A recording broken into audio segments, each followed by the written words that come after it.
आपणा सर्वांचं मातोस hi tech nursery व मार्गदर्शन केंद्र या युट्यूब प्लॅटफॉर्मवरती सहर्ष स्वागत आहे. तर आज आपण आलेलो आहे जाकापूर गाव आहे, तालुका तासगाव, कोटी तालुक्यामध्ये हे गाव येतं आणि सध्या आपण शिमला मिरचीच्या प्लॉटवरती आहे. तर अविनाश जाधव पाटील एक प्रगतशील शेतकरी आहेत, युवा शेतकरी आहेत, कृषी पदवीधर आहेत आणि गेले 5-6 वर्षापासून ते द्राक्ष पीक असेल, शिमला मिरचीचं पीक असेल किंवा जे इतर पिकं असतील आणि स्वतःचं खत दुकानदार असल्यामुळे आणि त्याचबरोबर साधारण 5 ते 6 वर्ष नॅशनल, मल्टीनॅशनल कंपनीमध्ये त्यांनी बऱ्यापैकी अनुभव घेतलेला आहे. आणि आज द्राक्ष पिकामधला तर त्यांना दांडगा अनुभवच आहे. पण शिमला मिरची या नव्या पिकाकडे ते आज प्रथमतः वळलेले आहेत. आणि गेले वर्षभरापासून ते शिमला मिरचीमध्ये खूप चांगल्या पद्धतीने विक्रमी उत्पादन त्यांनी घेतलेलं आहे. तर सुरुवातीला आपण जाधव सरांची ओळख करून घेऊ आणि त्याच्यानंतर हे पूर्ण जो शिमला मिरचीचा आपला प्लॉट आहे त्याचं अगदी लागवडीपासून असेल ते शेवटच्या मार्केटिंग स्टेज पर्यंत पूर्ण आपल्याला संपूर्ण मार्गदर्शन त्यांच्याकडून घ्यायचं आहे. पाटील साहेब नमस्ते. नमस्ते. सुरुवातीला आपली ओळख सांगा आणि हे शिमला मिरचीची लागवड कधीची आहे हे व्यवस्थित सांगा. तर माझं नाव अविनाश युवराज पाटील, राहणार जाकापूर, तालुका कवठेमंकाळ, जिल्हा सांगली. ही लागण जी आहे ती वाण जे आहे ते इंडस 11 म्हणून व्हरायटी आहे इंडस व्हरायटीचं. 11. हा. आणि लागण ह्याची 16 जुलैची होती.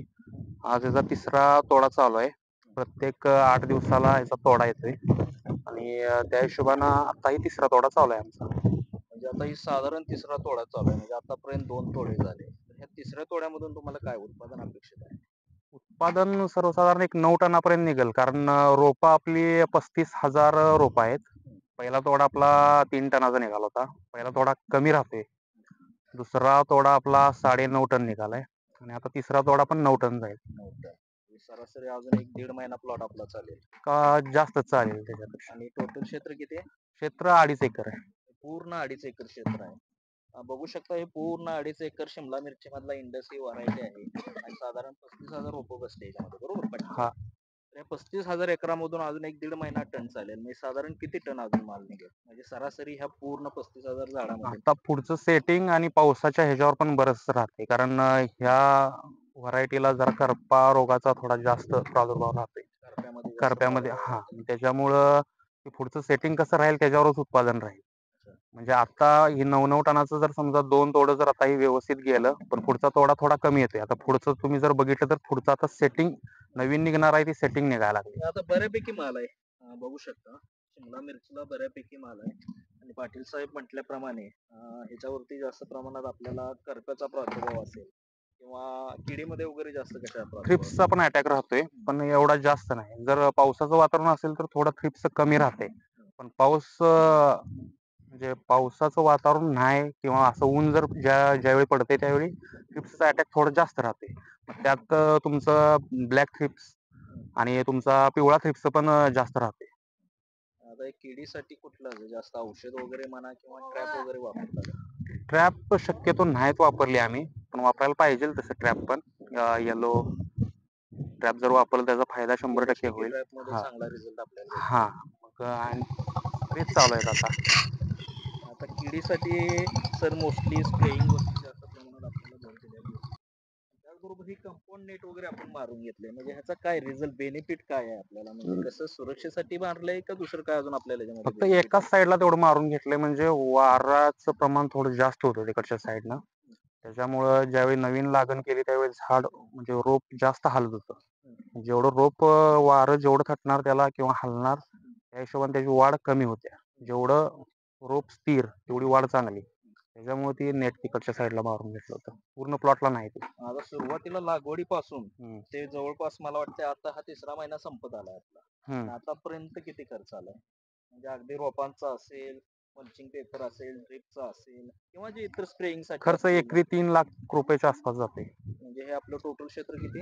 2.5 एकर आहे. 2.5 एकर. म्हणजे नाही म्हटलं तरी आतापर्यंत आपल्याला एक 1.5 लाख रुपयाचं धरून धरू, कारण की अजून शेवटपर्यंत तुम्ही सांगितलं हो. शेवटपर्यंतचा खर्च एकरी 3 लाख रुपये 3 लाख जाते. पर्यंत जाते. म्हणजे आता साधारण 2-2.5 पर्यंत गेला असेल या पूर्ण प्लॉट साठी. होय. मग त्यामध्ये स्प्रेइंग असेल, महिला मजूर असतील किंवा नाही, मजूर तसं मग जास्त लागते थोडं. मजूर कारण धरलं मजूर तर ते हा वेगळा ते खर्च वेगळाच असेल खर्च जास्त येते. वाढतो. ते मल्चिंग आणि रोपाचं म्हणल्यामुळे मी तेवढं सांगितलं तुम्हाला.